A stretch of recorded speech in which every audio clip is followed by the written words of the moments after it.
To welcome you to Ames Public Library, to the Farwell T. Brown Auditorium, where we are just so very pleased to be partnering with Ames Historical Society this year for the first time, which is the 11th year of the series, to bring this wonderful, obviously popular series to the Ames Public Library. So thank you so very much for being here, and I am really happy now to hand it over to Kathy Speck, the co-president of Ames Historical Society. There you go. She and I do not overly rehearse, as you can tell. But as partners with the Ames Public Library, they assist us with promotion, and of course they allow us to use this beautiful room. And of course, the best thing for you is that we are able to offer the series free, since the facility is offered at no cost to us. So we do thank the residents of Ames for this fabulous facility. Now, just another reminder, if you have not turned off your cell phone, please do it now.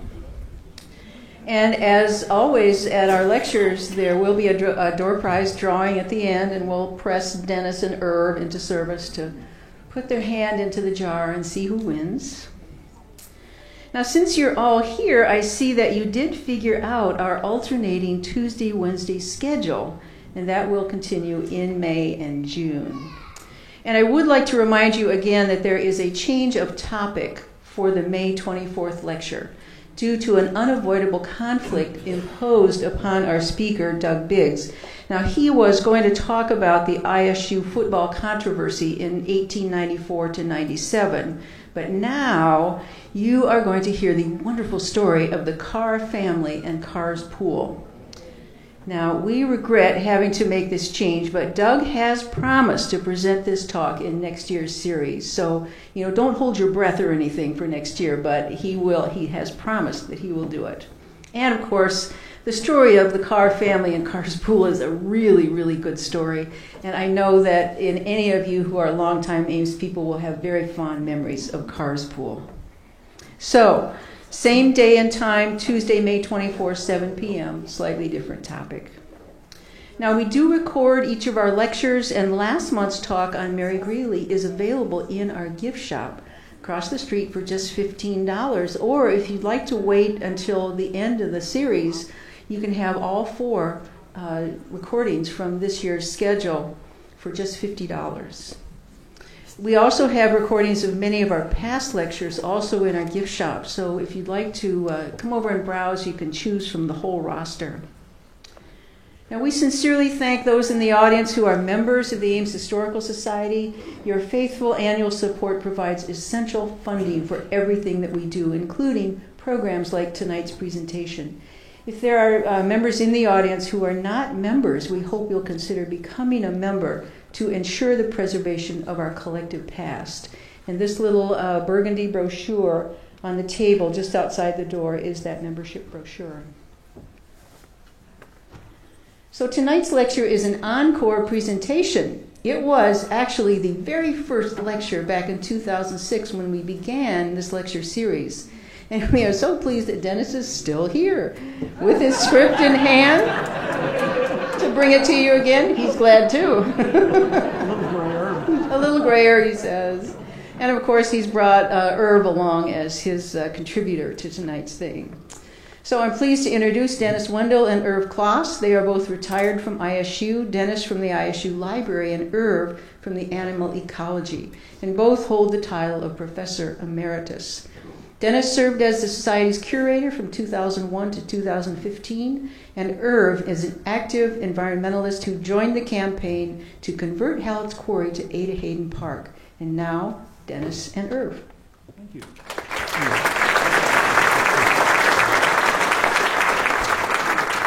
Is this a good distance from the mic? Yeah. Okay. Well, good evening, and I hope you've had a chance to view some of our exhibit items on the back table. Afterwards, we will have some of our distinguished guests and experts back there. They include Irv, and where is Kay Berger? Why don't you raise your hand, Kay? Do you want to stand so people know you? They represent the Friends of Hallett's Quarry, and they'll be available for questions afterwards, as will Margot Ennis. Margot, do you want to stand? Margot Ennis. And Bob Jensen. Very good. These are former landowners in the area. And then we have Deb Lewis, where are you? In the back. She is the curator of the ISU Herbarium, and she is an authority on Ada Hayden. And Randy, where are you? Right here, Randy Page, the former operator of the Page drag line. And he has brought with him some very valuable, iconic artifacts. They're all mastodon, right? A tooth, a tusk, and a rib. These he got out of the lake. Just amazing. So he will be plugging in when they come to my half.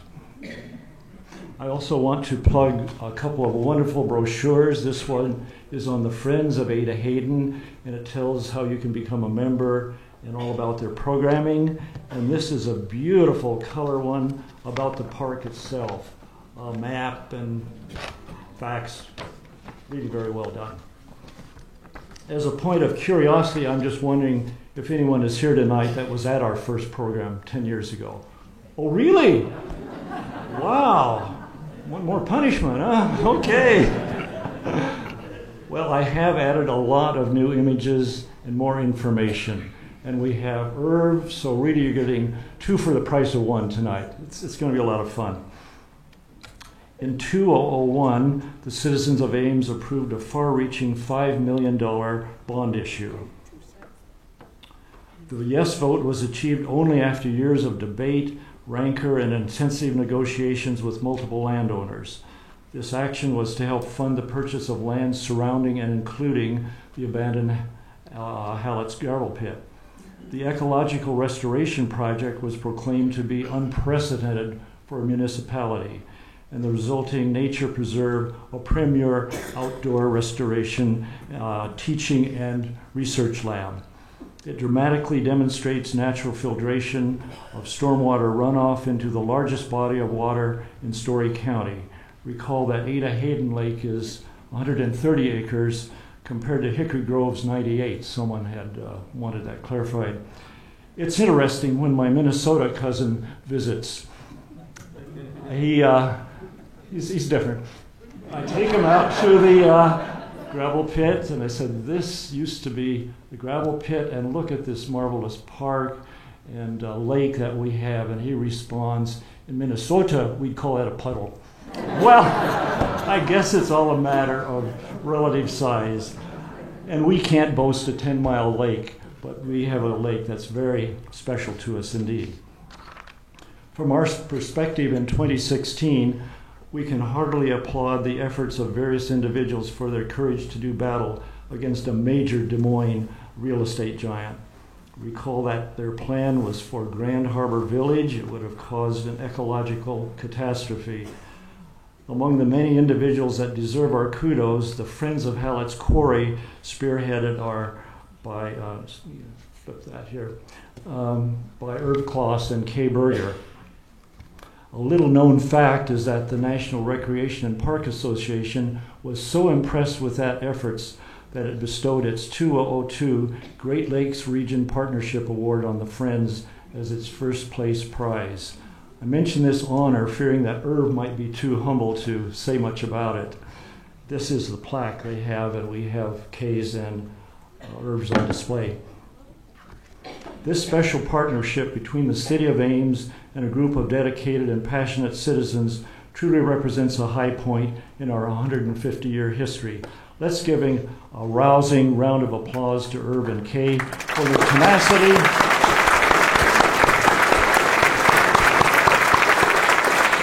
For their tenacity in selfless preserving worthy goal affecting generations to come.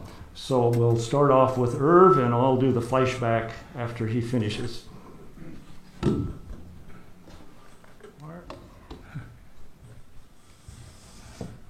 Move the equipment over. I gave this presentation last summer to the Aldo Leopold Foundation in Baraboo, Wisconsin, and I was honored that Aldo Leopold's youngest daughter, who was still the last living of his children, was there and attended my presentation. Estella Leopold. The story begins about or more than 12,000 years ago, at a time when the continental glacier known as the Des Moines Lobe of the Wisconsin Glacier covered the north-central part of Iowa. And as the ice melted, it formed many of Iowa's rivers that now carry rainwater and snowmelt from the eastern two-thirds of the state. These rivers also carried glacial till, sand, gravel, and these were dropped out and deposited in and along deep river channels that were carved by previous glaciers. And the deep deposits eventually filled these water holes, I guess you'd call them, and through layers of alluvial soil, the river from above, filled with water. We've got a lot of alluvial soils in this region, and in fact, our aquifer, our drinking water aquifer, along the Skunk River, and part of it in the city itself, and some of it on Squaw Creek, is part of that deep water aquifers that were left here by the glaciers. The city of Ames obtains its drinking water from an aquifer that is located a little more than 110 feet below the Skunk River. The city draws about 12 million gallons a day from 26 wells, I think we now have. In the 1950s, Hallett's Materials Incorporated, a mining company from Minnesota, began extracting sand and gravel from a mine located just a stone's throw from the Skunk River. This is the Skunk River that goes down here. Highway 69 goes north along between those.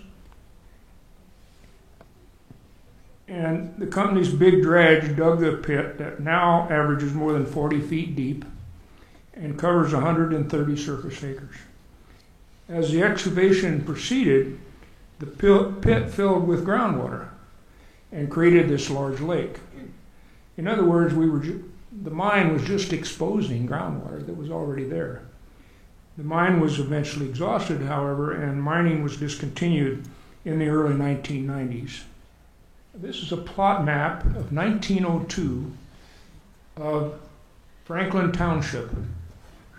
And Franklin Township includes the north edge of Ames down here, you can see, and the city of Gilbert up here. And there's a red outline of the park's boundaries here, roughly. And so you can see where the gravel pit was located before it was dug. 1902 plot. And then this is an enlargement of the 1950 plot. And down here, it also included the red outline of the park boundaries. And down here is an 80-acre parcel that was owned by the Hayden family. And this is where Ada Hayden grew up and went to Iowa State. And she was the first woman to be awarded a PhD at Iowa State College in 1909. Her field was botany. And as a member of the Iowa State faculty, she did a great educational presentations and called our attention to the loss of prairies. And she founded an herbarium, a depository for plants. And some of these are on display in the back when you have the time afterwards to see them. This herbarium now has over 100,000 plant specimens, mostly from Iowa. In 1977, a severe drought occurred here in central Iowa, and the Skunk River went dry. And the city water department reported that the water in the wells was nearing depletion. The city issued water rationing rules and began to look for alternative sources of water.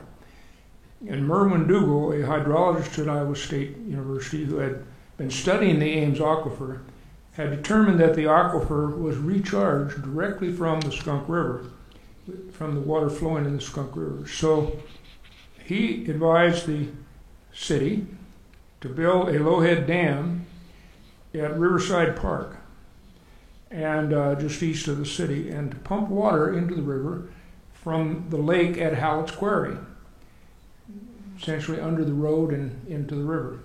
By holding about 4 feet of water above the dam, the aquifer could be recharged, and it worked. The drought ended, and normal flow in the Skunk River resumed. Drought is a recurring phenomenon in Iowa, and the city of Ames benefited from the Howells Quarry. And at that time, it called attention to the fact that this body of water was an important alternative water supply for the city. In fact, we used it again in 1981 and 1988, and I believe we used it in just, was it 2012, I think.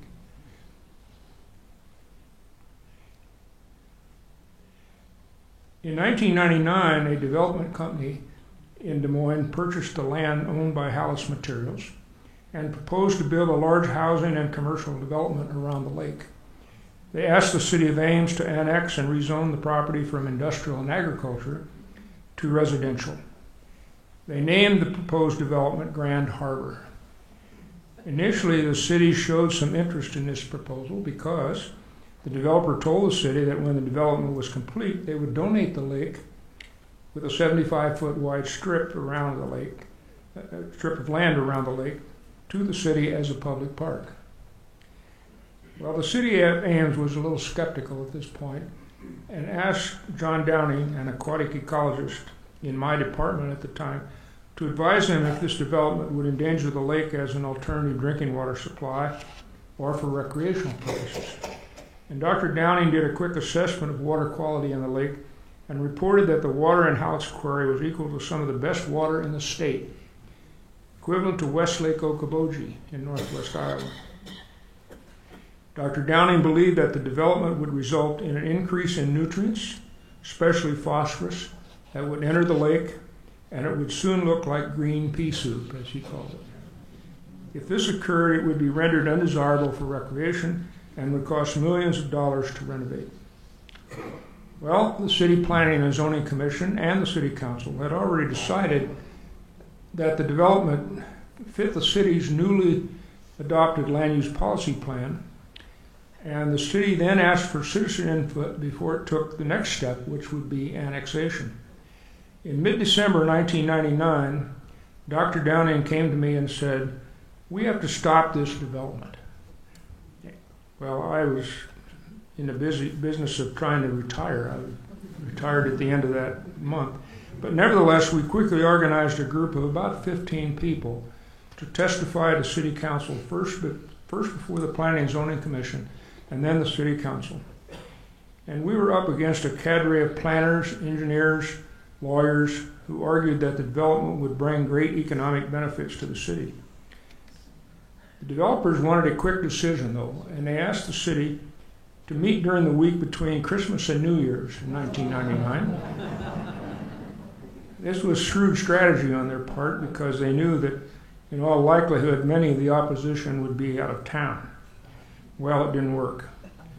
John Downing actually had gone to Minnesota to visit his family, and because he was our key scientific expert on water quality, was on our side. He interrupted his holiday vacation, came down from Minnesota, and attended the meeting. And the City Council denied the request for annexation on a vote of 4-1. The next step was to convince the city to purchase a lake and the surrounding agricultural land for a park. The city agreed, and they were successful in obtaining funding from a state program called Vision Iowa. Some of you may remember that, for about $1.5 million. The city then hired Conservation Design Forum of Chicago to create a master plan. Jim Patchett, who was the president of Conservation Design Forum, had lived and worked in Story County, and he took a personal interest in this project. Local citizens were again asked for input, and the overwhelming opinion was for a park that provided outdoor activities such as fishing, non-motorized boating, wildlife viewing, ecological restoration, and even research. The shoreline around the lake would need to be sloped and protected from bank erosion. A series of 3 wetland complexes were developed to the west, as you can see here in this slide. There's one up here, here, and here. And the purpose of these wetlands were to intercept surface water runoff from the surrounding watershed and to treat it before it went into the lake. You can remove nitrates, particular and also phosphorus will settle out into the sediment of those ponds. A series of parking lots, restrooms, and a control structure to regulate water leaving the lake and keep out floodwater entering the lake from the Skunk River were additional needs, and these were also done. To realize our goals, more funding was needed. So the city initiated a referendum for a bond issue in the amount of $4.7 million. Mayor Ted Tedesco, who was very much in favor of the park, asked me to co-chair the bond issue with my friend Kay Berger. 25 people immediately volunteered to be on the campaign committee, including Herman Kornbach, who was then on the city council, brought in his expertise on how to run a campaign. And we had lots of help. So Kay and I want to acknowledge the fact that all those 25 people worked on some aspect of the campaign. Well, we ran it like a campaign, a political campaign, which it was. We had yard signs, we had buttons. I've got one on tonight if you want to see it. We raised money for publicity. We made numerous presentations to service clubs, the Ames Chamber of Commerce, Iowa State University. Anybody that wanted to hear about our reasons for this park, we would go and speak to them. The Story County Conservation Board agreed to contribute prairie seed and to reconstruct some prairies on available agricultural land. The campaign committee emphasized the value of the alternative drinking water supply during droughts. The bond issue passed with 76% of the vote. After the city had purchased 430 acres, including the 130-acre lake, it was time to give the park a new name. Again, the city asked for citizen input. The names Ada Hayden and Conservation Heritage rose to the top of the list. A compromise was reached, and the city council voted to approve the name Ada Hayden Heritage Park. The heritage part of the name stands for two things. One is we want to recreate Iowa ecosystems as part of our heritage so that we can teach our children what these ecosystems may have looked like. And the second was we wanted to honor certain conservationists who had an important role in development of conservation in the state. And there were 9 of these names are inscribed on granite boulders that are in the park. You may have seen some of them. And I'll show a slide in a minute with that. Here's some of the prairie that was reestablished by the county. And a new sign was put up on the highway. In the summer of 2002, I had the help of 6 university ecology students that I conducted a survey of selected flora and fauna in the park. And Dr. Clay Pierce and his students studied the existing fish populations. So we had baseline data starting before the park actually was opened. And Dr. Downey began more extensive studies of water quality and the potential sources of nutrients and other pollutants, and he continued those studies until 2006. Dr. Bill Simpkins, who's professor of hydrogeology at Iowa State, began studies of the groundwater and actually measured phosphorus in the groundwater as it enters the lake so that we can have a better idea of what's going on there with the dynamics of nutrients. Much of that phosphorus that flows into the lake settles out into the sediment. So because the lake is deep, that sediment remains undisturbed, and we hope that it will stay down there. So in 2003, a construction company began work that summer, and the park was dedicated in 2004. A trail system was built consisting of 3.2 miles of hard surface loops around the lake and a 1.2 mile loop around the west side of the park. We call the Upland Trail. Local service clubs have constructed overlooks along this trail with benches, swings, and plantings. And this overlook is done by the Kiwanis clubs, the 3 Kiwanis clubs that are in town. remember that the Hall Road, or the causeway that separated the lake into two separate lakes, and part of the construction of the new park was to break that causeway so that the water in the two lakes would be connected, and a walking bridge was placed over it. It's a beautiful picture that Kevin Kane took just recently.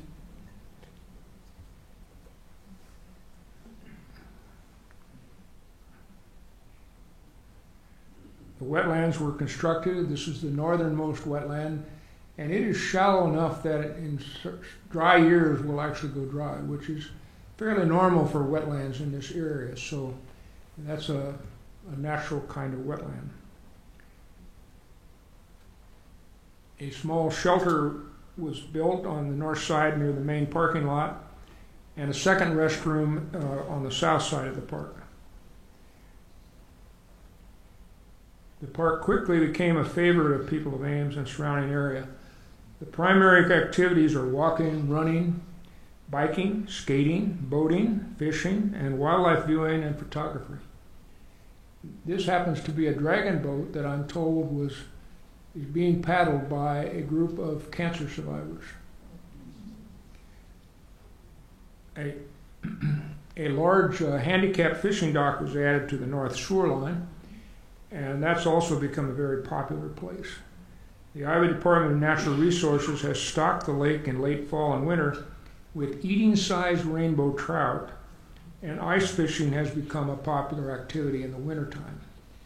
So in 2010, I organized a formal nonprofit tax-exempt group, which we call the Friends of Ada Hayden Heritage Park, and we have a cooperative agreement with the city to assist them in managing the park and providing education and interpretive programs.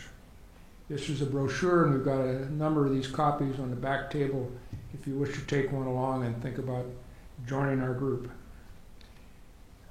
We also provide volunteers for invasive species control and technical assistance for vegetation management.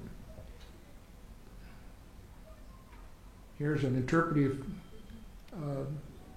walk that we had, I think, last year, being led by Jim Pease, who's there on the lead in the front, right there. That's Jim Pease. He's a member of our board. I wanted to mention Al and Ida Johnson, who have been our very loyal volunteers in controlling musk thistle. You can see the musk thistle sticking up over Ida's head there on the left. That's a alien plant that has come in and the seeds blow around and really cause a lot of problems. And so we're trying to eradicate that from the park, and we think we can do it by preventing it from going to seed. And it's a lot of work, but they have been responsible for a lot of the control. Immediately in back of them, though, is another invasive species which we haven't tackled yet, and that's wild parsnip. And wild parsnip can be very toxic to you if you get the juices of the plant on your skin and expose it to sunlight. So they have to be very careful because these musk thistles grow right in the middle of these parsnips. And eventually we're going to have to start working on that. But they too could be controlled by controlling the seed source and reducing the seed. They're biennial plants, and if you control it 1 year and 2 years, eventually you can get rid of them. We try to do as much surveying as possible of the land, and here's the trail markers to commemorate 9 Iowans who have made significant contributions to conservation. And I want to start up here on the upper left is John Lacey. Some of these you may never have heard of, but they were very important to the development and this is Lewis Pamel, Pamel Court, Pamel Road, you've heard of that, named after him in the town. Paul Arrington, J. Norwood Ding Darling, the famous cartoonist with the Des Moines Register. Sylvan Runkle. John Madsen grew up in Ames and became a a well-known writer and journalist, and eventually moved to Illinois, but he remained in conservation all of his life. Down here on the left is Aldo Leopold, who was born in Burlington and eventually moved to Wisconsin. Bohumil Shemek, Shemek State Forest is named after him. And of course, down here on the right is Ada Hayden. And her rock is right by the small shelter on the north side.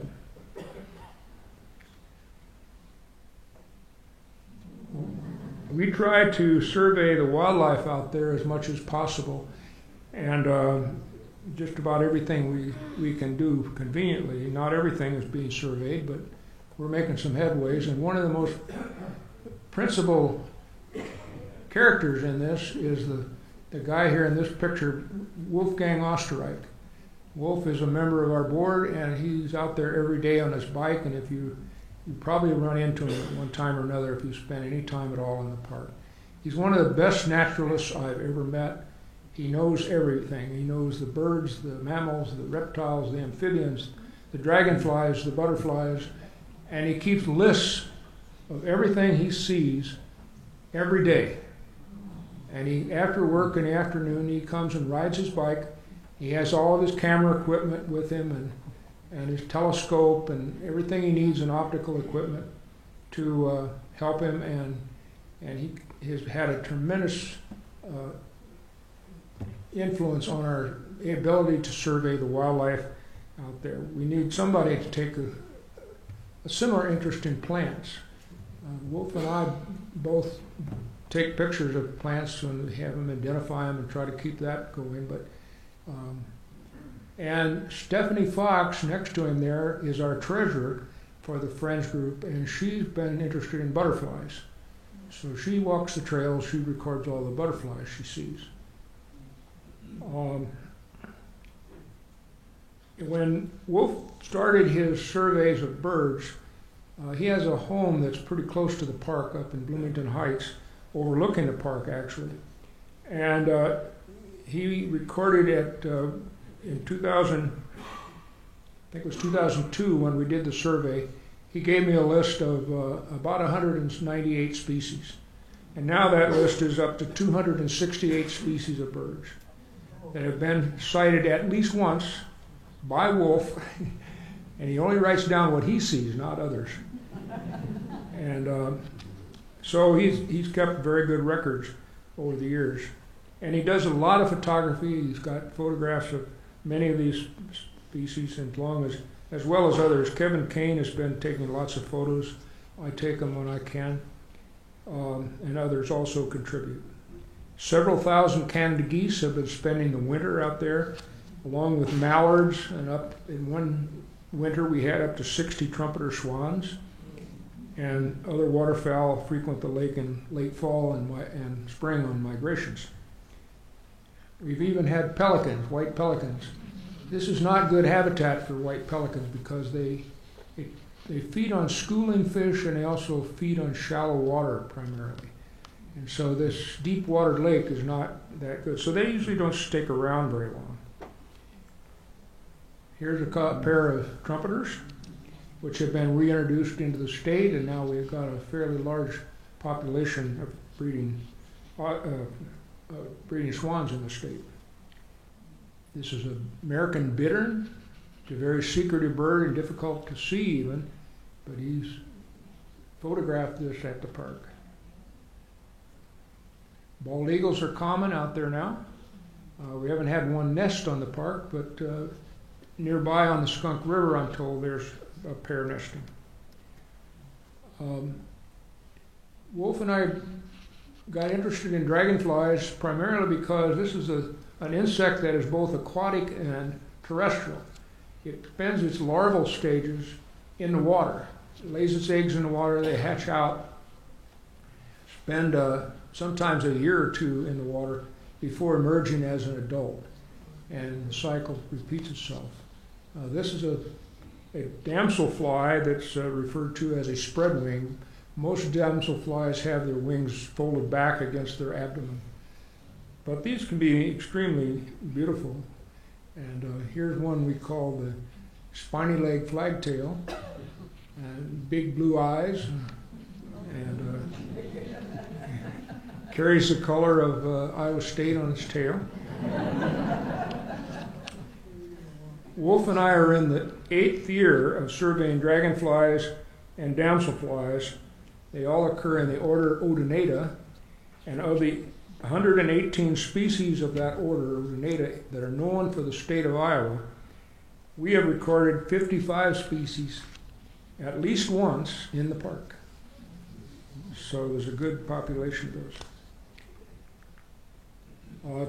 Tree swallows. We have numerous boxes up that were erected by a couple at Iowa State who were doing a long-term study of tree swallows. And these are tree swallows that are perched on this box, by the way. They started this study about 10 years ago as part of an international research program on swallows that was started by the Laboratory of Ornithology at Cornell University, and is now an international program. That study is being continued. The Blacks moved to Arizona, and we are continuing that study with the help of another faculty member. The City of Ames, although it manages a large number of smaller city parks besides Ada Hayden Heritage Park, does not employ a full-time manager for its natural areas. We wish they would.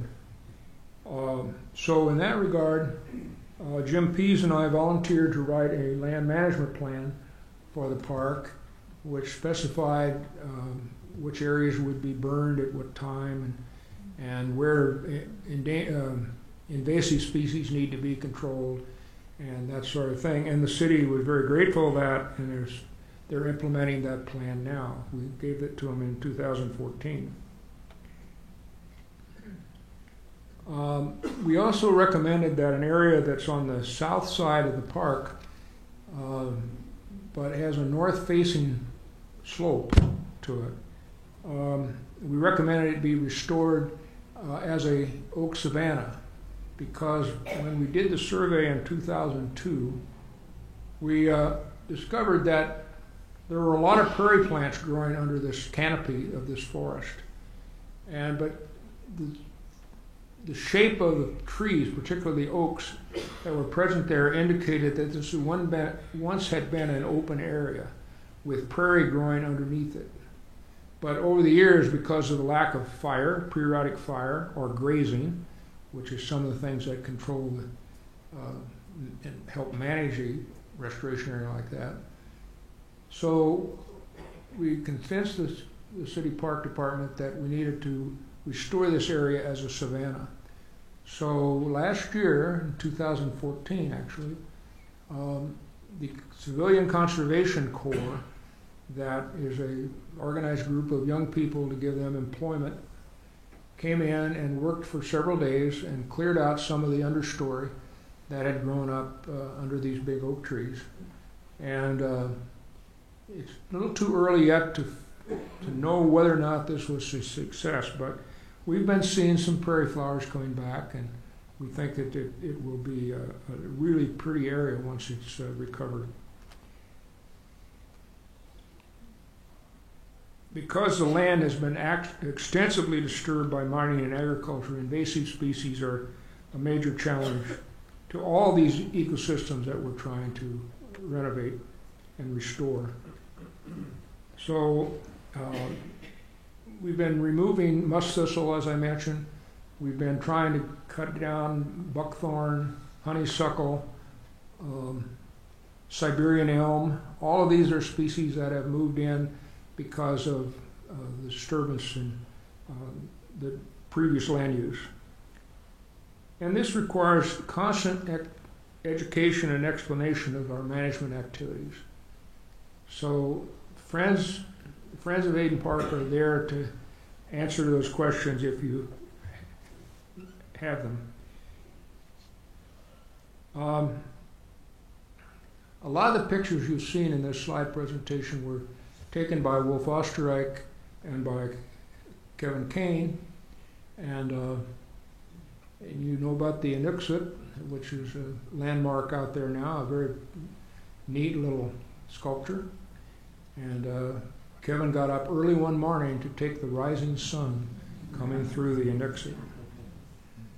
And if you are interested in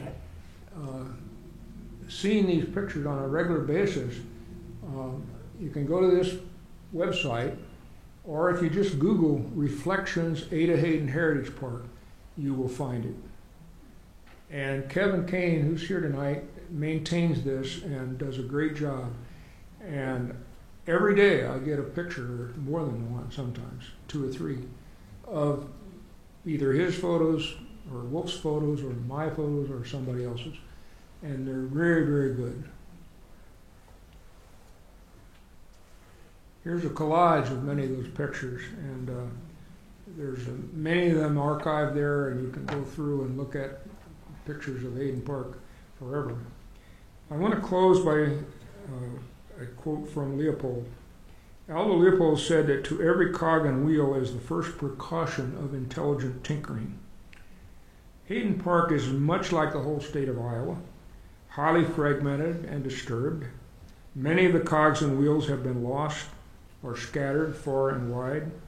Perhaps we will never get them all back, but perhaps with time and much intelligent tinkering, we'll be able to restore something that's beautiful and meaningful for the citizens of Iowa.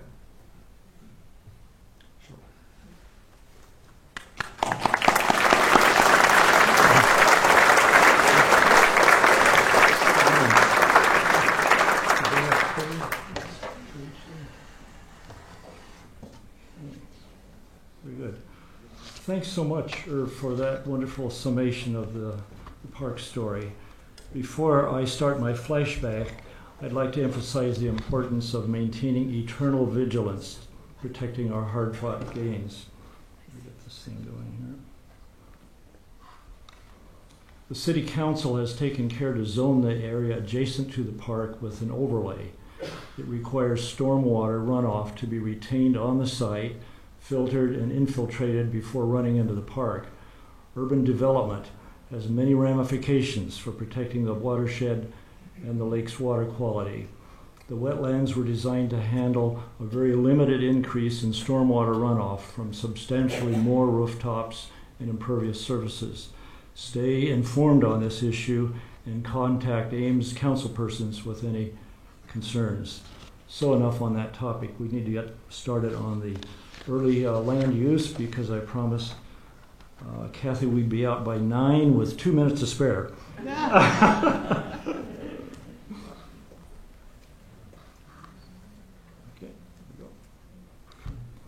Unless you've resided around Ames for the past several years, actually centuries, it's hard to imagine the totality of previous human activities in this 400-acre area.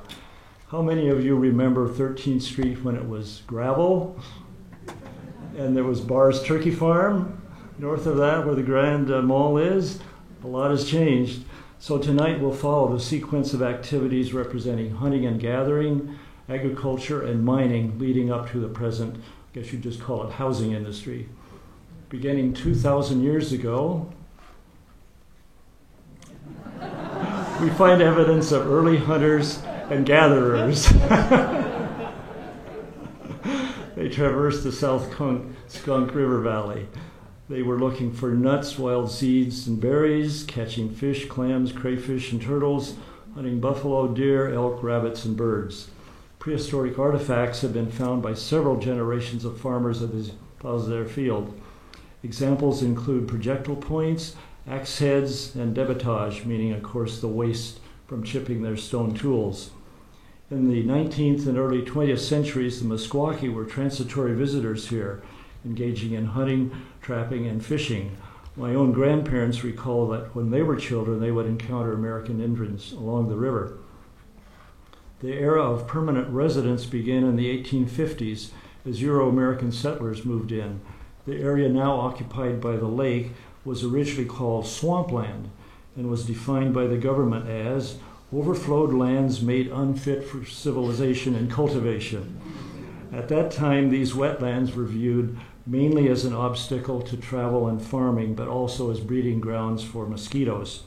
A series of acts by Congress passed swampland from the federal governments to the states and the counties and finally to the individuals.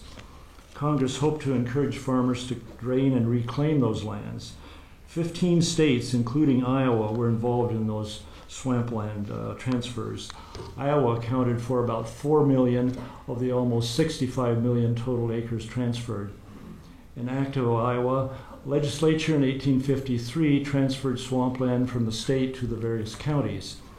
In this manner, 320 acres were acquired by Story County. In our target area, which is Franklin Township sections 22 and 27, squatters had moved in early, hoping to settle before the county was actually established. This would be the high ground up at the top there where the Moose Lodge is. The presence of other early settlers such as John Kegley and Joseph Arrowsmith is perpetuated by a creek and trail name respectively. Remember that the village of Ames was laid out along the Cedar Rapids and Missouri River. That was in 1864. It's time now to look at the 5 land parcels purchased by the city in 2001 to form the future park. They are Jensen at 116 acres, Paisley 80, Ennis 12, Stonebrook 14, and Hallett 264 acres. Within the Stonebrook and Hallett parcels, we'll be focusing on the Hayden, Kenyon, Coon, Calhoun, and Hallett tracts. Moving from north to south, we'll start with the Jensen land. Jens Christian Frederick Jensen immigrated from Denmark in 1890. In 1905, he purchased 120 acres in the northeast quadrant. The oldest of Jens's 7 children was Holger Pater, or HP. He attended the little one-room school, Union School, at the corner of 190th and Highway 69. Typical of immigrant families, neither Holger nor brother Einar could speak English when they started school. In 1927, after attending Iowa State College for 4 years, Holger married Florence Swanson. Together they rented the 120 acres from Holger's father until its purchase in 1938. The couple had 8 children, 6 boys and 2 girls. Lots of farm hands. Raising and feeding the growing family during the Great Depression was quite a challenge. The entire family engaged in gardening on a huge scale. HP was especially known for his asparagus, which he harvested by the bushel. 2 acres of rhubarb are harvested. They were planted in actually 1932, and the whole family helped in the picking. Besides being sold locally, the rhubarb was stacked like cordwood in a truck and driven to a winery, would you believe that, in Missouri, much to the displeasure of Florence. She was a strict teetotaler. She and the girls, though, were kept busy in canning season. Labels on fruit jars reflected the creative ways in which rhubarb could be combined and preserved. It was straw barb, mullbarb, raspbarb, goosebarb, you get the idea. Fish and game were plentiful in the early days. The boys thinned the population of cottontails, and Florence prepared them like fried chicken. Incidentally, Florence, seen here, was known in the Gilbert schools as Grandma Jensen. For 17 years, she served as a volunteer, helping students on a one-to-one basis with spelling, reading, family problems, whatever. She was recognized at the state level with a plaque presented by Governor Ray. Holger supplied eggs and produce to area groceries like Rushing's, Mary Greeley Hospital, Memorial Union, sororities, and fraternities. It's interesting to observe the big push today for locally grown produce.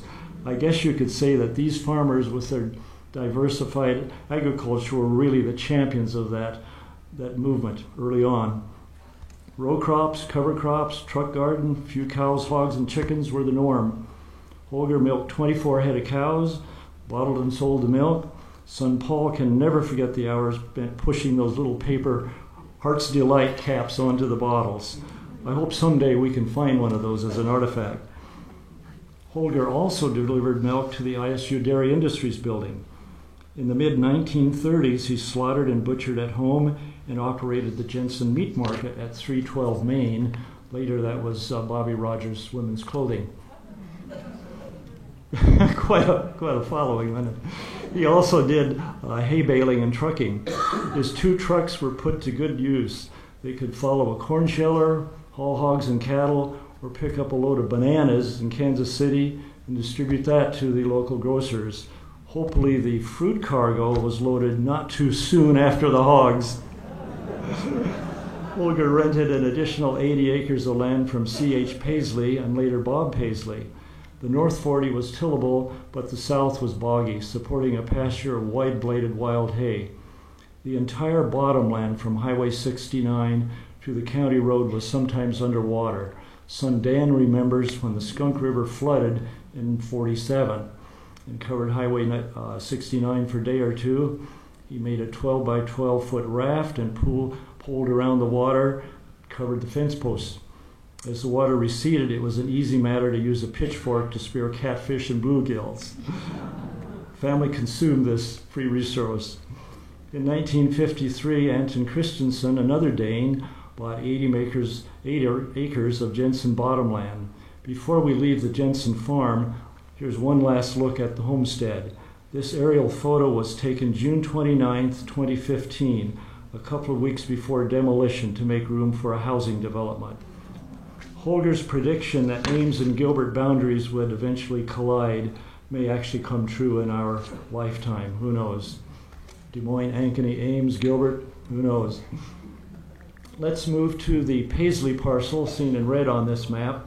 The name of C.H. Paisley shows up in the plat beginning in 1920 when he purchased about 80 acres. C.H., whose real name was Crockett Hector, was born on a farm near Ziering, the youngest of 4 boys. He was orphaned at age 2 and raised by a childless pioneer family living north of Nevada, the Furness family. You may have known them. Eventually, he studied law at Iowa City and came to Ames in '06 to open a law office, later serving as city councilman and city attorney. This 1917 caricature was published in Our Men of Affairs series by the Ames Times.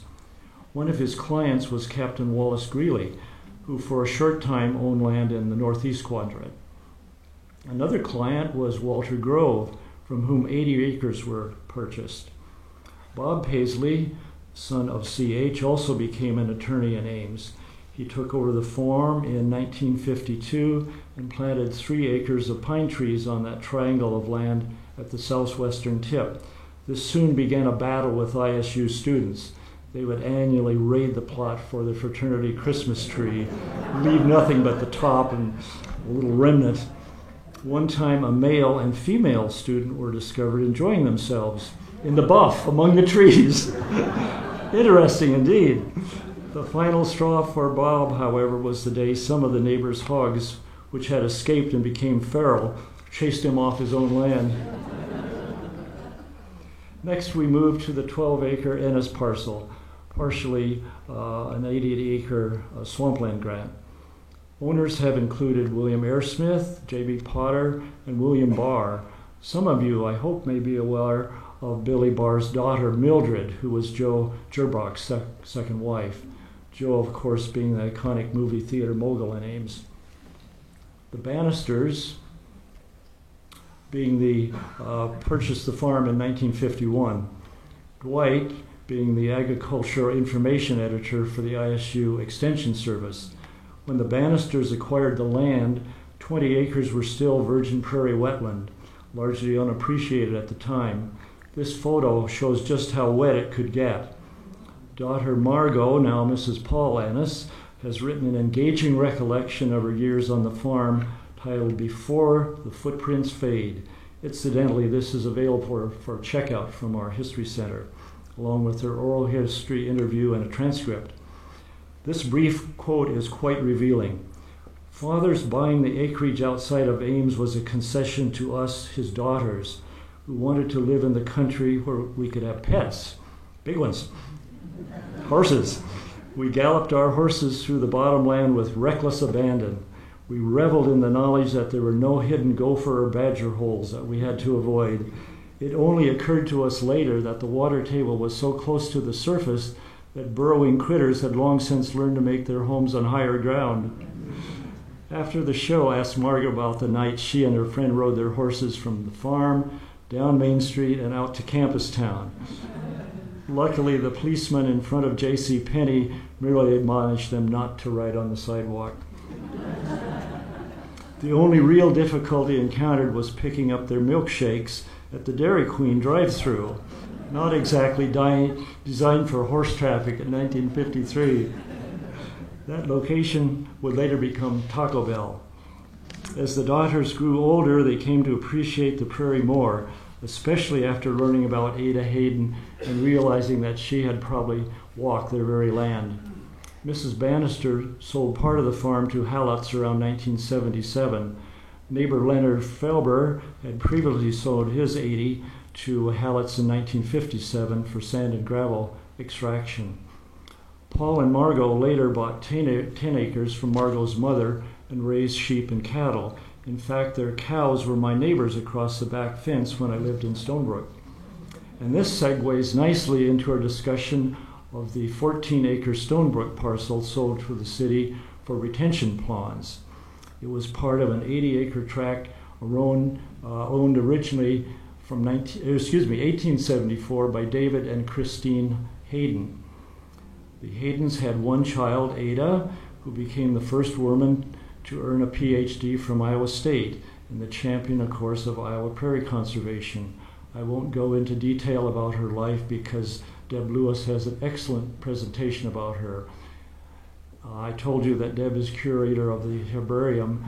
It is now not the ISU herbarium, but the Ada Hayden herbarium.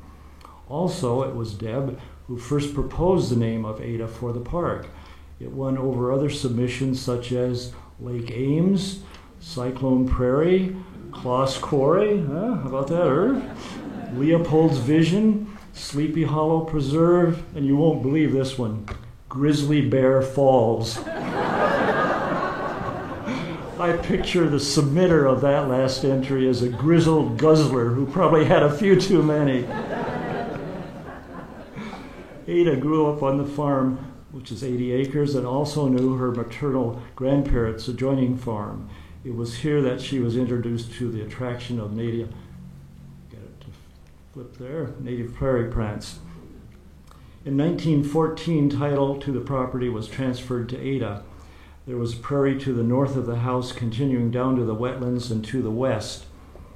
Ada would bring a whole carload of her botany students out to walk through the prairie and examine the different plant species. An orchard of apple and plum trees existed, and crops of corn, oats, and sorghum were grown. Wildflowers existing then are now gone. East of the house was a hollow where a creek ran. The house was located on the north side of Tapa Hollow at the end of that now private drive where Tapa Hollow jogs just before Bloomington. Maybe you can visualize that. Ada was eventually forced to sell her beloved farm to meet expenses in 1941. It was pretty sad.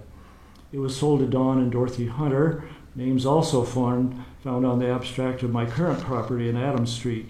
Ada lived at several addresses in town, including 417 Welch and Cranford Apartments, number 23, which Monty Gibbs still owns.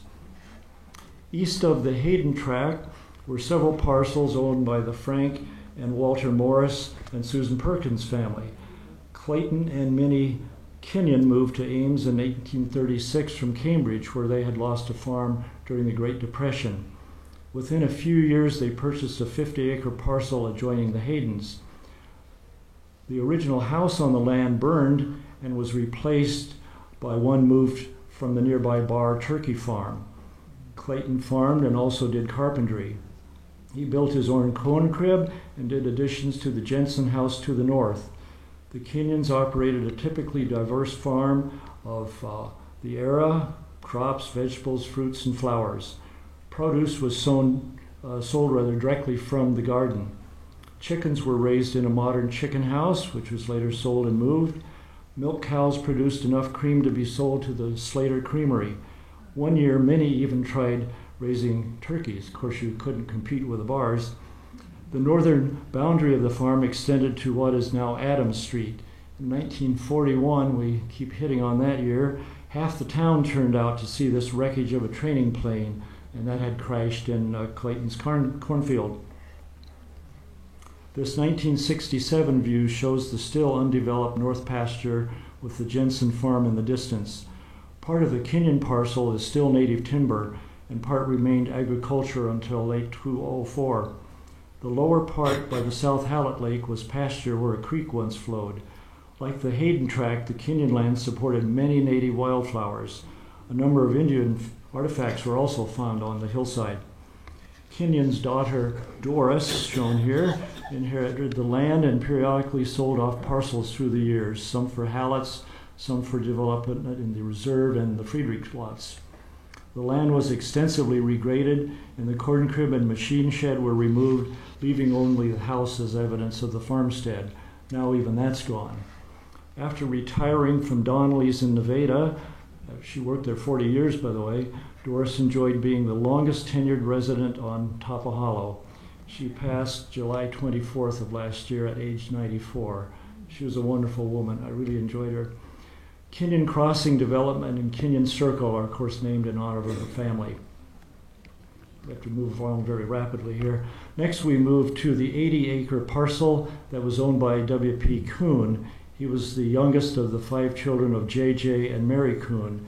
He came to Story County in 1856, built the first sawmill in the county, constructed a dam for T.R. Hughes on the Skunk River. He owned 198 acres northeast of Gilbert and eventually 100 acres to the east in Section 23. Early travelers relied on him to find dry routes through the ever-changing slough. This original Kuhn house still stands half hidden. If you know where West Riverside Drive is, it's just as you cross the bridge on the north side there. I think it was Dean Roos's place. Not far from the Hallett area, he caught 56 prairie chickens in a trap one morning. In 1877, he caught a 4.5-foot-long pike in a dip net. The fish weighed in at 22 pounds. This was the largest ever caught in the area. One could safely assume, I think, that the water was a little less polluted in those days.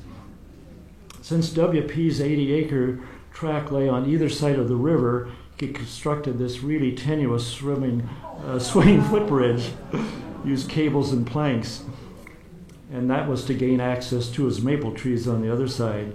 More than one time, though, he had to chase off kids because they were going on a shortcut. He would think to go to the maple sap, but who knows. Once one of those brats happened to be none other than our illustrious AHS founder, Farwell T. Brown. WP falsely assumed Farwell was raiding his sap, and of course he wasn't. The low-lying area around where WP settled was referred to as the bottom of Hollow, as opposed to top of Hollow up on the southern hill.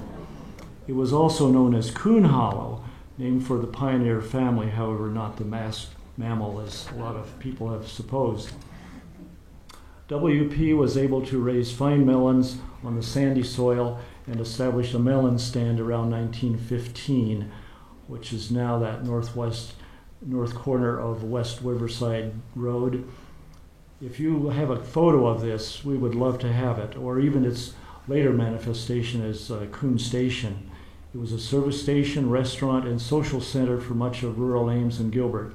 A few grocery items were sold, regular or ethyl, available at the pumps for about 30 cents a gallon. Those were the days. Various operators ran the business, including Delavan, or Dilly as it was known, Willis and his wife Emma, Owen and Emma Myers, Knut and Fern Johnson, Bill and Marie Arnold, and I bet you remember Earl and Blanche Connors. Operators lived at the back of the station. In the front store part, about 20 people could gather.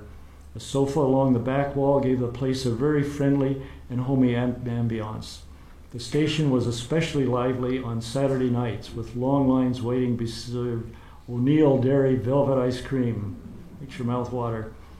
Bob Jensen informed me that Leon Joy and Howard Johnson got their start in the auction business here. Anyone could bring unwanted items in the outdoor sales, and they were regularly held in the summer. The latest year of operation appears to be about the mid-50s. The Green Turf Nursery occupied a few acres on the west side of the Dawes Drive opposite Conley's Trucking. They also had a few acres on the east. It was owned and operated by Charles and June Calhoun through the 60s and into about 1975. Using his education in turfgrass science, Charlie did consulting for golf courses and corporations with large lawns. He designed a half dozen 9-hole courses, including some in Story City and Charles City.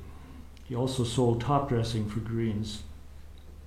He tested soil samples and worked with Hawk Chemical on developing soil testing kits.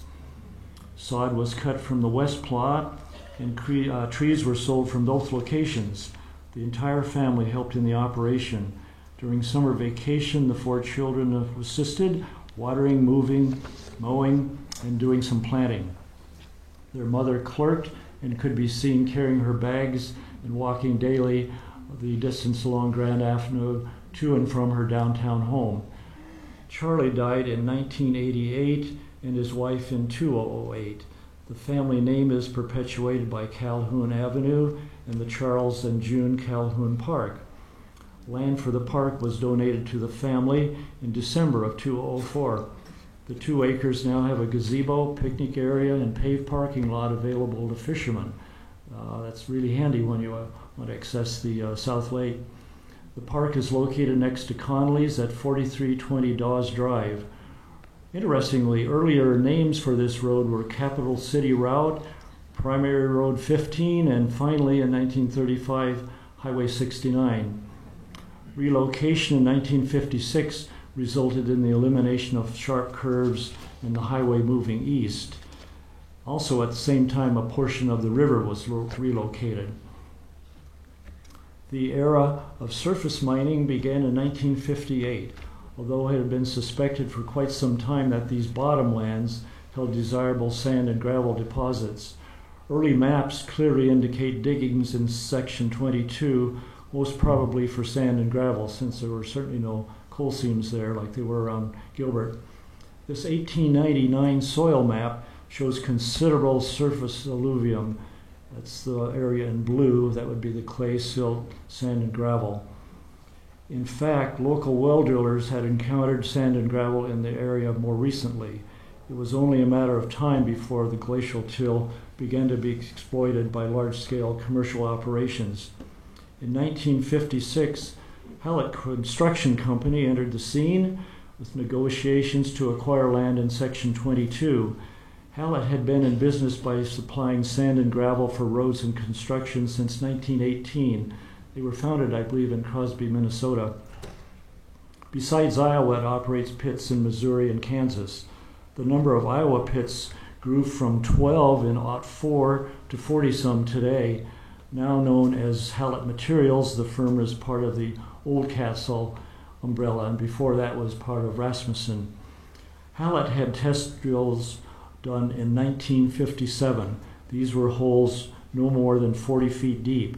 Initial reaction was that this would be a very costly pit to operate because of the considerable overburden to be removed and perhaps not enough material there to begin with. But the viability of the pit here would be enhanced by a buried river channel, and that was covered by the Wisconsin Glacier some 13 to 14,000 years ago. The quantity of sand and gravel eventually proved to be enough to last for 35 years of extraction. So that satiated the local demand for construction work and road building. At its height of production in the early 1990s, Hallett's was moving conservatively 300,000 tons of material a year. And by the end of operations, approximately 7.5 million tons of material had been excavated. It was estimated that about 20% of the available material was left in the pit, and that's a pretty average residue.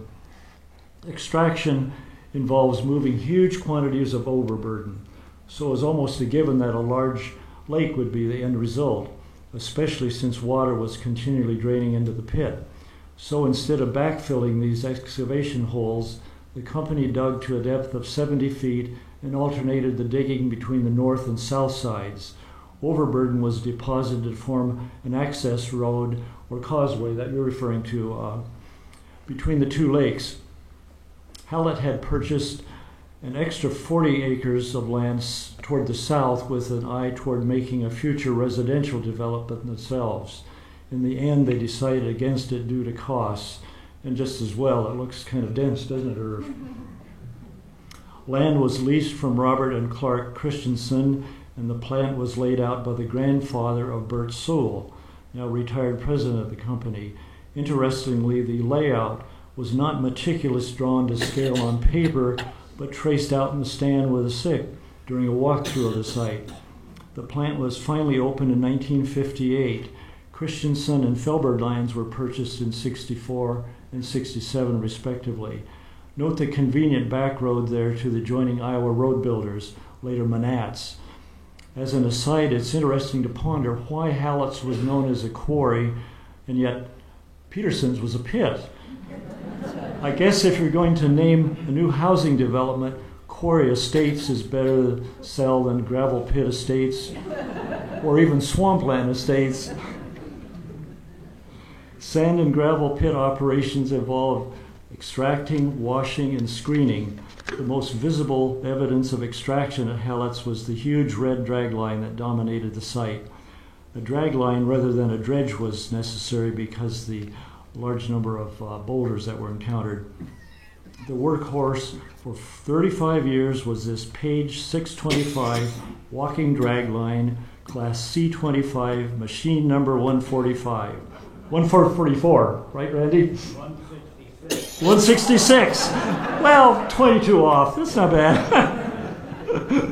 It was made by the Page Engineering Company of Chicago between 1936 and 38, but it didn't take its first walk until 1942.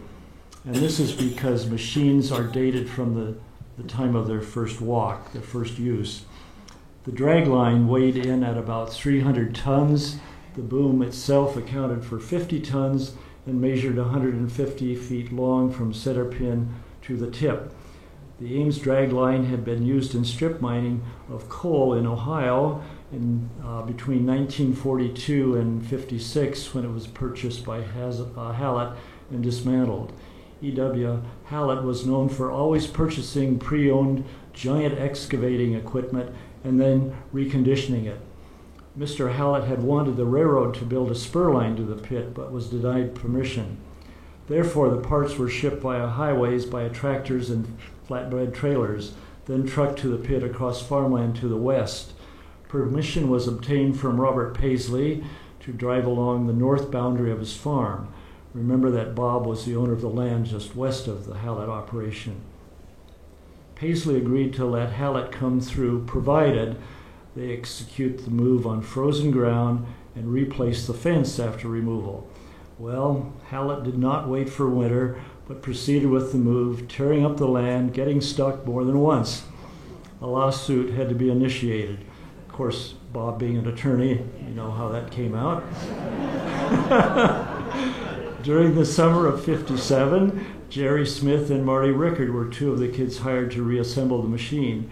Recent grads of Gilbert High, they were paid $2.55 an hour to remount the bolts and replace them with larger ones. Marty stayed on to help build the crushing plant. 2 people were required to run the, there it is, 2-story drag line, an operator on the top floor, and one on the lower. The first operators were experienced men hired from the eastern coal fields. Later operators included, among others, Emmett and Louis Eckerd, Jim Hovick, Steve Weigel, Randy Page, and Mike Burhow. Randy Page was employed for a 24-year span from 1978 to 93. Did I get it right? Operating backhoes, end loaders, and bulldozers. He spent 15 years of his career in the cab of the Page dragline and took a lot of ribbing because he shared the same last name as the machine. Once he used this to his advantage when he visited the Page Company headquarters in Chicago. Ooh. After he introduced himself as Randy Page, he received red carpet treatment on the assumption that he was one of the family. The past 10 years, Randy has been a crane operator building wind turbines and lifting about anything else in the construction area. Please visit with him after the show and see the famous mammoth tooth, it's mastodon tooth and so forth. As I cycle through this next batch of slides, Randy, I hope you'll come up and provide some commentary. And then we'll switch to the video. So I'll just kind of cycle through here.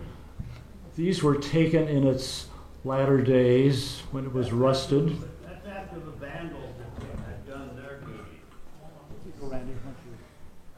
Okay, everybody hear me? Yeah, that was, I'd say 1994, after I broke it, and the vandals had gotten in and just tore it all to heck. All the inner workings were still there, but they broke every window and did multiple wiring damage and stuff. But I broke that in 1993, that left leg that you see there. There's a 17-inch shaft that's on an eccentric that would bring those legs back and pick the whole back of the machine up and slide it backwards 6 feet. Well, that shaft, 17-inch shaft, broke, and that was the end of its day in 1993. You killed it. I broke it. Me and Mother Nature. Yeah. An interesting story about this. This is where the operator's cab is. It's 20 feet off the ground, and my oilers was drying some gloves. Right behind me there was a furnace grate on the first floor, and he was drying gloves that were soaked in a solution to get the grease out of it, and it started on fire. And I had to jump out that window you see there that's open, and it was 20 feet down to frozen ground. I came walking around and went in the door, and the oiler, he couldn't, where did you come from? Was this a scorch mark there? Yeah, that little round spot there is the scorch mark. You need to tell the story. Yeah, and that's a radiator fan on the back, or the top motor. The top motor ran the swingers that had trolley car motors, electric motors that made it swing. There's a 3-cylinder diesel. Oh, there's the boom. 150 feet of boom. You have to climb that? Yeah, you had to climb that every day to grease that big pulley out on the end. Oh. And there's just two 2x12s on that left side that with a little handrail. It's an interesting trip. It's 20 below zero and a 30-mile-an-hour wind. But in the summer, it was also fun to climb out to the top and jump into the lake if you had enough guts. One operator did. He did it frequently. You should write up your recollections. Oh, yeah.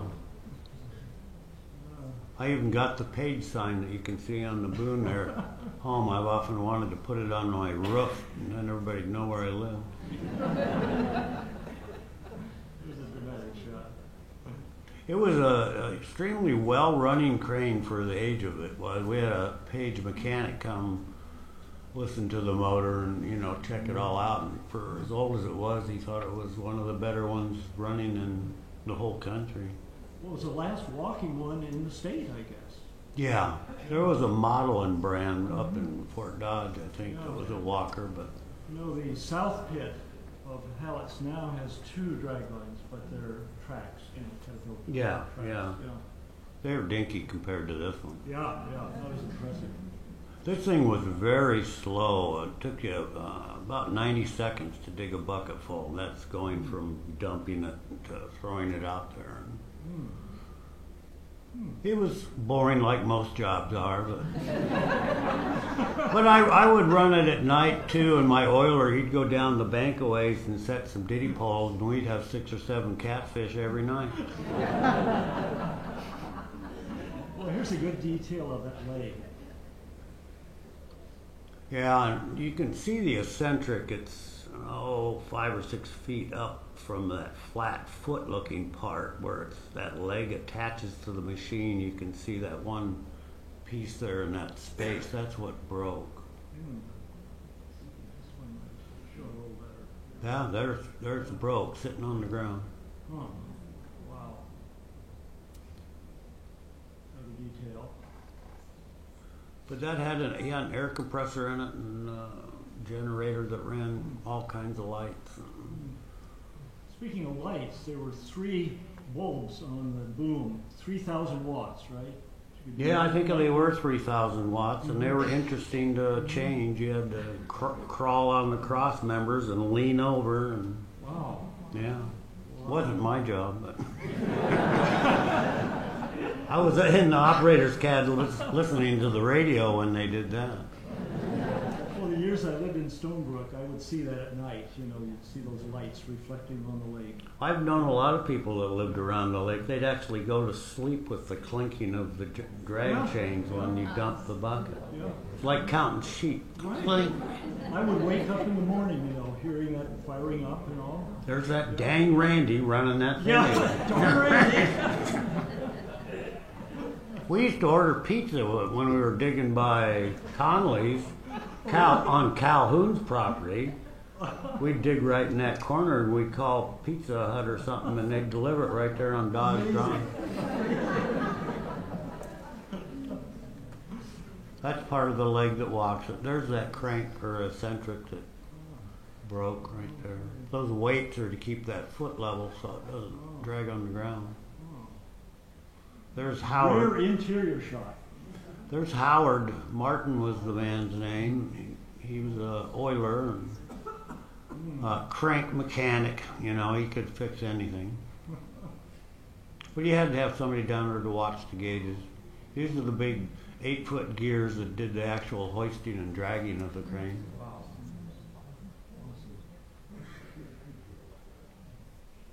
That's the brake side that holds the drums in place, you know, when you want to stop dragging or hoisting.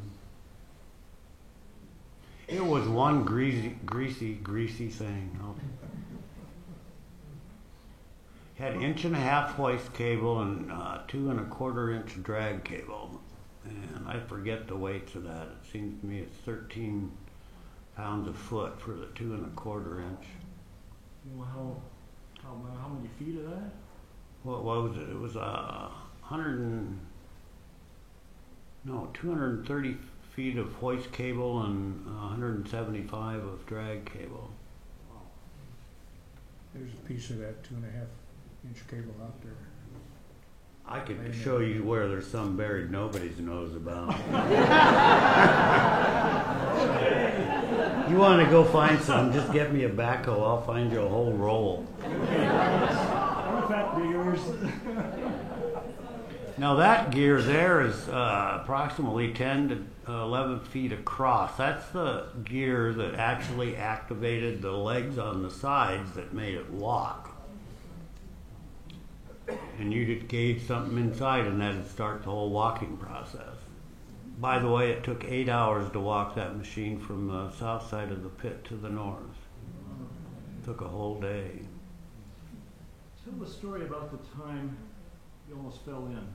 Well, now that wasn't me, Dennis. Oh, no, he denies it. Well, I was training a new operator, and you back this machine up to the lake, usually within 6 feet, you know, to start your digging process. And I got him back there, and he was digging away, and I was back there checking stuff and oiling things, and all of a sudden the machine started rocking. And I went, what's going on here? And this was in the winter, and in the winter you have to realize when you dig a hole, it's going to cave off sometime. And in the winter it would cave off and the frost line would be left there. And it undermined is what it would do. So you would have your real pond might be clear back here. And unless you knock that off by some mechanical means, you know, you think land's there, but it isn't. Do you understand what I'm saying? I hope you do. But anyhow, I walked out the front door of the machine and looked under the machine, and there was a crack about 3 inches long going underneath the middle of the machine. And Earl, the apprentice, didn't realize that it had undermined and was ready to fall in. So I said, Earl, you better move this. And he looked out, and man, I never seen some guy's feet moving like this. He threw every lever he could, and we took 2 steps back, and a chunk, I don't know, 40 feet long and 20 feet thick fell in, right where we were sitting. And old man Hallett said if it ever fell in, we're never going to dig it out. Now, I imagine the DNR would have something to say about that. But anyhow, that was a pretty scary experience. But that's the main motor. It's a 4-cylinder. It was 12 feet by 12 feet by 4 feet high. It ran at 950 RPM, so it just went put, put, put, put, put, put. But boy, it had power. That did all the hoisting and dragging. I loved running it for about 2 weeks.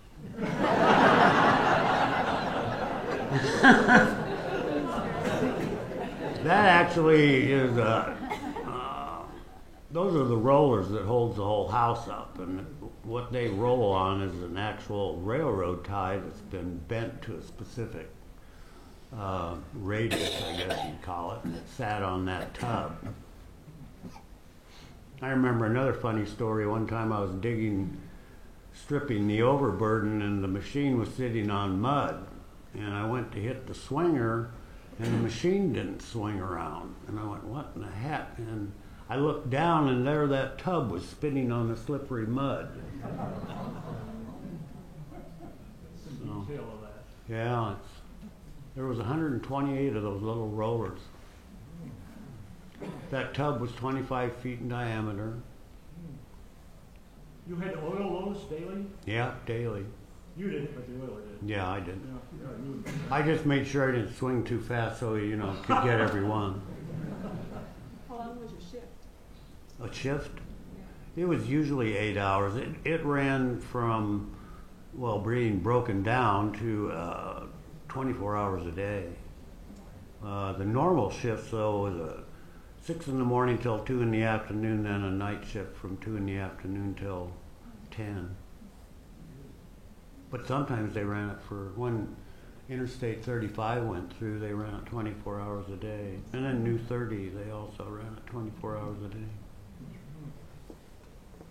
But there's the cut up remnants there. I heard the first junk company got down to the greasy part and then quit and left the rest. Well, night after night, I would see fires burning out there. Well, that's the grease. From the oil. Yeah, I'm sure that whole tub was really full of grease. And What are we looking at here? that's part of the gantry that held the boom up. Oh. It was a shame that had to be disassembled. It was. We did save the motors out of it, though. Page Engineering has actual 6 and 8 cylinder motors there at their plant and to power it if the city ever gave out. But we did save the motors. The old threshers from Mount Pleasant, I think it is, they wanted to buy them, but we found somebody else. But the boss at the time wouldn't destroy them. We argued and argued. You don't want to get rid of something that precious. Well, for a while, we were all hoping that Pennsylvania Coal Museum, would take this. But it fell through and it had to be... Oh, is that one museum you were talking? Yeah, that's Yeah. what I was telling you about. Yeah. Well, I don't know if they ended up in Iowa or not. But yeah, that's just all poor remnants of it. Well, even if it had remained, it would be a liability, kids climbing all over it. Well, they'd have to take it. Well, they'd have to junk it or take it apart. Right. But it was a well-running. Those are the hoist and drag drums. We had to take those out every 4 or 5 years, just open the roof up and take them out and replace the lagging or the gear.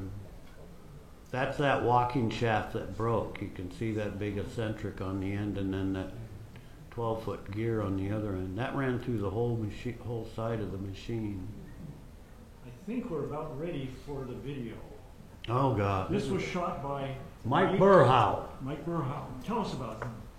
Well, he's a crane operator like me, and I taught him how to run it, and he did real well. And Is he still around? well, I heard he moved to Florida and started some ATV business, but I'm not sure of his whereabouts now. But pardon me? Well, maybe he has moved back. I know his kids must be all raised by now. But the Burhow family's from Knoxville, I believe. Yeah. Well, I tried calling Weigel this morning and just couldn't get through to him. Yeah. So you're it. Yeah. Well, here's the joke. All of our products are made in America.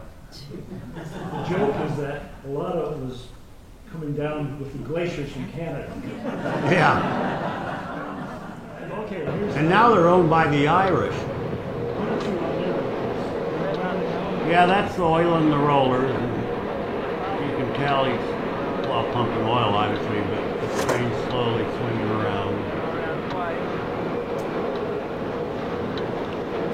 Don Taylor is that gentleman's name.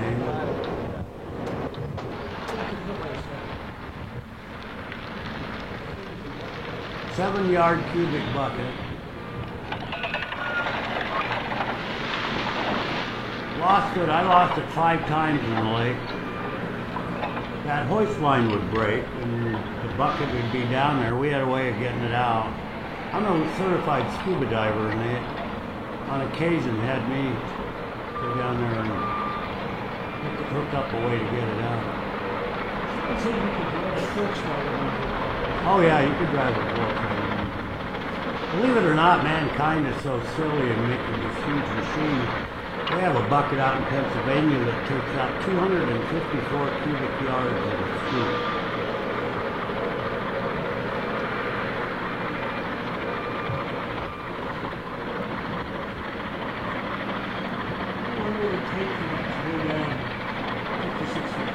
No, I don't. 20 seconds, I suppose. It goes down pretty fast. You got to slow it down, of course, because of the buoyancy. You can hear that. They didn't blow the neatest smoke rings out of that thing.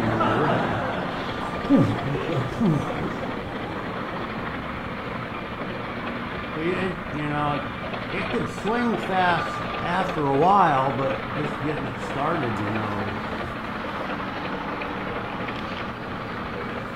Never would catch any fish in the bucket.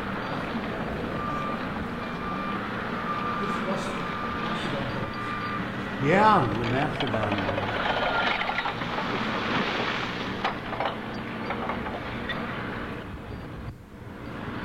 And we had, boom lights, as Dennis mentioned, and we used to use an old railroad flare that we'd set across the lake, and we'd use that as a sight line to dig in the same place all the time. See, this is picking it up, and dragging it back.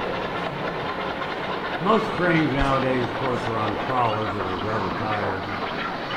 And if you want to turn, when the shoes are up in the air, you just swing the machine all the way, and it goes off in a different direction.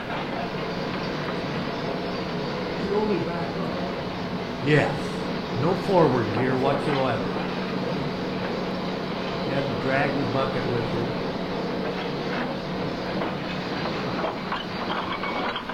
That trunnion piece Dennis has up on our display table is hooked right at that bucket, right where those chains hook to that bucket, just so you know where to go.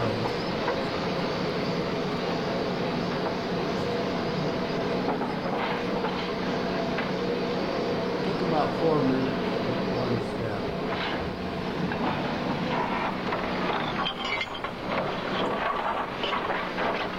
That's a burhow right there, I believe.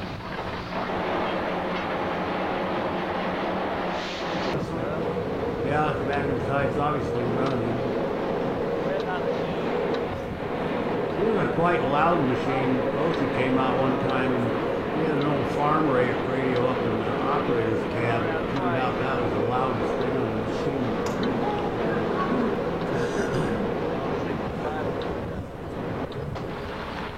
That's the leg going up and then going up backwards to take another step.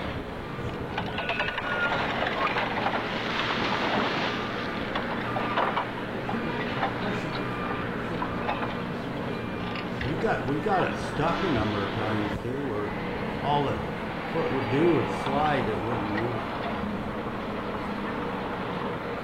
Throw 8 or 10 railroad ties under the foot and it would move.